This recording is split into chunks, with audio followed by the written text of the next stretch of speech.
CPI സംസ്ഥാന സെക്രട്ടറിയായി ബിനോയ് വിശ്വത്തെ വീണ്ടും തെരഞ്ഞെടുത്തു. തിരുത്തേണ്ട കാര്യങ്ങളുണ്ടെങ്കിൽ തിരുത്താൻ തയ്യാറാണെന്നും തൃശൂരിലെ പരാജയം CPIക്കേറ്റ മുറിവാണെന്നും ബിനോയ് വിശ്വം പറഞ്ഞു. വേദിയിലിരിക്കാൻ യോഗ്യതയില്ലാത്തതുകൊണ്ടാണ് K ഇസ്മായിലിനെ വിളിക്കാതിരുന്നതെന്നും ബിനോയ് വിശ്വം സമ്മേളനത്തിൽ വിശദീകരിച്ചു.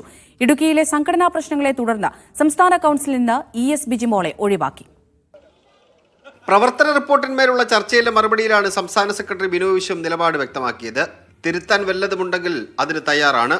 MR അജിത് കുമാറിനെ DGP ആക്കാൻ തീരുമാനിച്ചാൽ അതിനെ എതിർക്കാൻ CPIക്ക് കഴിയും. ലോക്കപ്പ് മർദ്ദനങ്ങൾ ഇടത് നയമല്ല. ലോക്കപ്പ് മർദ്ദനങ്ങളെ കമ്മ്യൂണിസ്റ്റ് പാർട്ടി ഒരിക്കലും അംഗീകരിക്കില്ല. കേരളത്തിലെ കമ്മ്യൂണിസ്റ്റ് പ്രസ്ഥാനം വളർന്നു വന്നത് ലോക്കപ്പ് മർദ്ദനങ്ങളെ എതിരിട്ടുകൊണ്ടാണ്. തൃശൂരിലെ തോൽവി ഒരു മുറിവാണ്.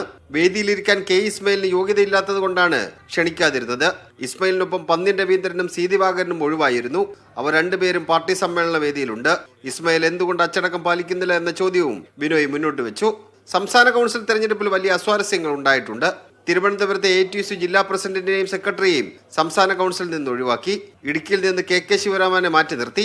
ഇടുക്കിയിലെ സംഘടനാ പ്രശ്നങ്ങൾ മൂലം ES ബിജിമോളെയും കൌൺസിലിൽ നിന്ന് മാറ്റി നിർത്തിയിട്ടുണ്ട്. പ്രശ്നങ്ങൾ പരിഹരിച്ചാൽ തിരിച്ചെടുത്തേക്കും. ചാത്തന്നൂർ MLA GS ജയലാലിനെ ഇത്തവണയും സംസ്ഥാന കൌൺസിലിൽ ഉൾപ്പെടുത്തിയില്ല. 103 പേരടങ്ങുന്ന സംസ്ഥാന കൌൺസിലിനാണ് സംസ്ഥാന സമ്മേളനം അംഗീകാരം നൽകിയത്.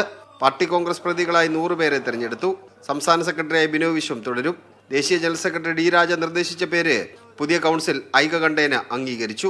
തദ്ദേശ നിയമസഭാ തെരഞ്ഞെടുപ്പുകൾ അടുത്തിരിക്കെ പാർട്ടിയിലും സർക്കാരിലും ചിലത് തിരുത്താനുണ്ടെന്ന ബോധ്യം സമ്മേളനത്തിലൂടെ CPIക്ക് ഉണ്ടായിട്ടുണ്ട്. പലതരത്തിലുള്ള വിമർശനങ്ങൾ ആഭ്യന്തര വകുപ്പിനെതിരെ ഉയർന്ന പശ്ചാത്തലത്തിൽ ആഭ്യന്തര വകുപ്പുമായി ബന്ധപ്പെട്ട തിരുത്തലിന് CPI ഏതെങ്കിലും തരത്തിലുള്ള ഇടപെടലുകൾ നടത്തുമോ എന്ന് വരും ദിവസങ്ങളിൽ കാത്തിരുന്നു കാണാം. ആലപ്പുഴയിലെ സമ്മേളന നഗരിയിൽ നിന്ന് ക്യാമറമാൻ രാജീവ് രാജേന്ദ്രനൊപ്പം സൈഫ് സൈനുൽ അബ്ദീൻ.